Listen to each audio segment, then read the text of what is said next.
And today I have the pleasure of speaking with Vice Provost and Dean of Graduate Studies, and quite the philosopher from the readings that I've made by you. And he's here today to talk about humanities, the Institute for Humanities Research. This is an ongoing radio special that we do once a month where, with the help of Irena Polic and the Institute of Humanities Research, we bring great thinkers to the show. And today it's Tyrus Miller, and I want to thank you for coming. Thank you for having me. You write on some very interesting topics that are very near and dear to my heart. And so I wanted to see if we could just start with what I think maybe is the beginning, and from what I saw of your writing, with the German Expressionists. This is one of my favorite times of painting. And tell us, how would you encapsulate this movement of art in post-World War I Germany? Actually, a little bit before World War I. Turn of the century, let's say 1900s. Okay, well, the German Expressionists were part of a much broader group of artistic movements of the time that we've come to call the avant-garde. The avant-garde means being in the advance guard. It's actually a metaphor from the military of the lightly armed troops that would go before the main body of troops. So Those this was brave souls. That's indeed it, and uncharted territory. And also important for the arts that these were groups, and they were also in lots of ways militant, both politically and also in terms of their representation of their ism, their battles against other artists, and so forth. So they would carry out these kinds of group projects and group campaigns, let's say, for their tendency in the arts. German Expressionism is a group of different aspects of these sorts of movements. One of which was a group that was called the Blue Rider. This was before World War I, but basically some of the artists that are very well known, like Franz Marc or Wassily Kandinsky, were involved in this. It's the beginnings of what would evolve into more abstract art, but they were beginning to distort the objective forms of visual representation and inflecting them really with subjective inner feelings that were to be translated into artistic forms, but that would break in lots of ways with the appearance that things had in the external world.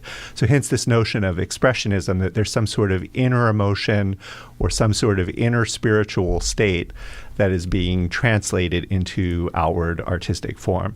Now, this movement really went on among poets, among visual artists. We also talk about German Expressionist film, that it was really a very broad set of artistic movements. It also, as I said, it led into other artistic movements. So Kandinsky was someone who was also one of the founders of the art school of the Bauhaus. Expressionism in its more extreme forms also connected with, for instance, Cubism and Futurism, with Dadaism. So it was a very influential kind of tendency. I think the main things about German Expressionism were this interest in the inner state, and also the inner state as a kind of protest against the outward world. So it's an expression of a kind of alienation, and particularly a kind of protest or even expression of horror at the conditions of the large city, which were seen as cold and mechanical, a world of the masses that, didn't coincide in any way with the kind of internal, isolated, individual emotion of the artist. So I think that's probably the most important characteristic, is that aspect of protest of the outer world by this expression of the inner world. You are listening to Tyrus Miller. He is talking about the beginnings of several different movements at the turn of the century in the 1900s, and how German Expressionism, would you say it was around the same time as Surrealism? The very last kind of period of it. So the really classic period of German Expressionism is about 1910 to maybe about 1923 or so.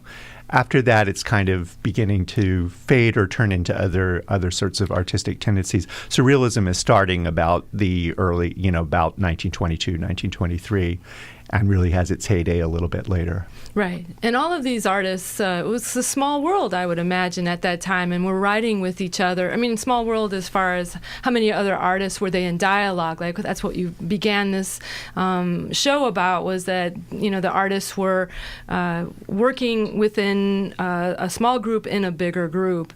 And so somebody like Duchamp, I'm sure, had some perhaps influence, or what they were in dialogue with, what he was doing. And then you also bring up Walter Benjamin, who was an amazing writer, and kind of the foundation of media theory today, you might argue. Yeah, so I think one of the other aspects of this this broad set of artistic movements was very international in character. It was centered on some of the big metropolises like Berlin and Vienna and Paris and London and New York. And in those spaces, artists from all over the world would interact. Also, there were a lot of new periodicals. That was one of the most important media in which the artists were working, and they would actually share and advertise each other's work in these periodicals, so that an avant-garde artist, let's say a German expressionist artist, might feel closer to an artist in Paris or in Bucharest or in St. Petersburg than he might to an artist of another tendency, a more realistic artist, that was really literally just across the city from him or her. Right. So there was this kind of sense of an international network of these new artists that were emerging and doing new things and influencing one another. And so, Tyrus, you're very much interested in the architectural spaces, where the indoors meets the outdoors. Would you explain a little bit about your interest and how that fits in with German Expressionism, Bauhaus, and we'll talk hopefully about the Situationist. The Situationist and the spectacle of society. So I think there's a number of things that make architecture really important at this time. One is there's a modern movement in architecture as well, and there's an architectural avant-garde. So they're part of this kind of broad flourishing of innovative movements in the arts. But as I said about the German Expressionists, they were expressing a protest against the existing conditions of this spirituality. So there's a very quick transition from this representation of the city as an object of horror, as an object of critique, as an object of protest, to a utopian imagination of how the city would be transformed in a kind of expressionist way, in a way that would actually be the utopia or the paradise of a new spirituality. One of the people that I look at is a important architect named Bruno Taut, who immediately after World War I, the economy of Germany had collapsed. They had been defeated in the war. He wasn't able to work as a practical architect, so he established a chain of correspondence. They were exchanging letters and drawings and sketches and so forth. And he said, basically to his correspondents, just be as fantastical as you want. Just imagine whatever.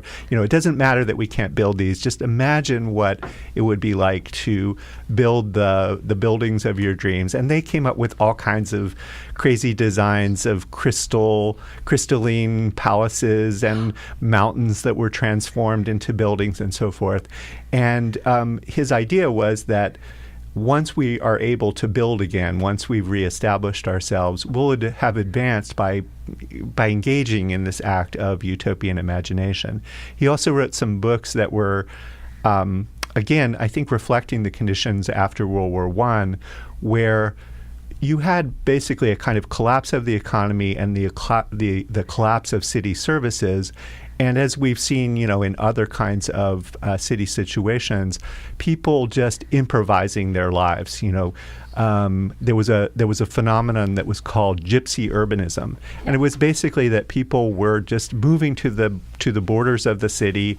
They were, claiming a little bit of land to grow things on, to live on, and it was possible for these radical artists to look at that as a kind of picture of what the new city might actually look like if this were generalized and if it were made into a kind of a system. So Bruno Taut wrote a book with these fantastic drawings of utopian dwellings that's called The Dissolution of the Cities. The idea is that these existing horrible, concrete block cities would be dissolved out into the countryside, and eventually there would be the establishment of new conditions for a harmony between human dwelling and nature, and then eventually between the Earth and the other planets and the stars. And it ends with a kind of cosmic vision of this transfigured world, this world that's been transfigured by colored glass architecture and, crystalline forms and so forth that are reflecting the lights of the cosmos. Now, this is, again, it's a fantastical utopian vision, but he's moving from these really very difficult military defeat and the collapse of the economy and the collapse of the existing cities to an imagination of a kind of transfigured Earth and a transfigured humanity. And I'm interested in that kind of reversal of this artistic imagination from being, first a protest to an aesthetic phenomenon to really a social vision that has these utopian features. And Tyrus, Dean Tyrus, Dean Miller. You are listening to Tyrus Miller. He is the Vice Provost and Dean of Graduate Studies here at UCSC. How is it that you come to feel that you should be bringing this architect to the world now? What is it about today that inspires you to write and bring to us this? So I think that there's a couple things. So one, just from a scholarly point of view, this is really interesting material. It hasn't really been that heavily worked on, so I just have a scholarly interest in it. But I think I'm motivated by it somewhat more. I think that people have really talked about the contemporary world and the world of contemporary arts as a place where the utopian imagination has certainly undergone a lot of change, but there's a kind of general feeling about the contemporary world that we've lost the ability to make these more radical utopian projections. And there's an argument that some of the both positive and also some of the really horrible and negative phenomena of the 20th century were really driven by these utopian imaginings.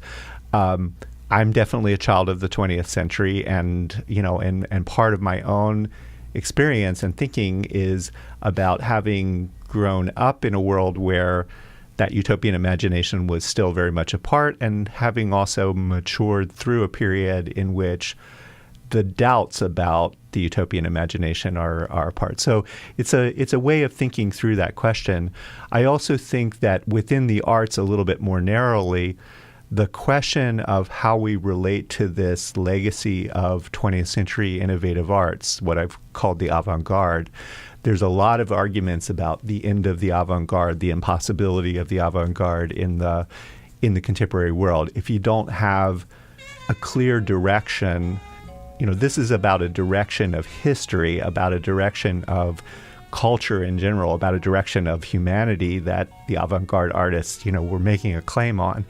And if you don't think that humanity is going in a direction, if you don't think that political revolutions are possible anymore, then the question of an avant-garde becomes, in front of what? Leading to what? Right. And I think that's one of the big questions, a serious question that that contemporary art and contemporary art criticism has asked about the 20th century legacy. I remain committed to the idea that wherever there's the possibility of artistic innovation and artistic innovation that goes beyond, simply the kinds of technical forms of the arts, you're beginning to engage that utopian imagination that was part of the classical avant-gardes of the 20th century. So I'm really looking back to see what of this is really, completely compromised and over, but what of it might, in a weaker form and a transformed form, live on in the 21st century.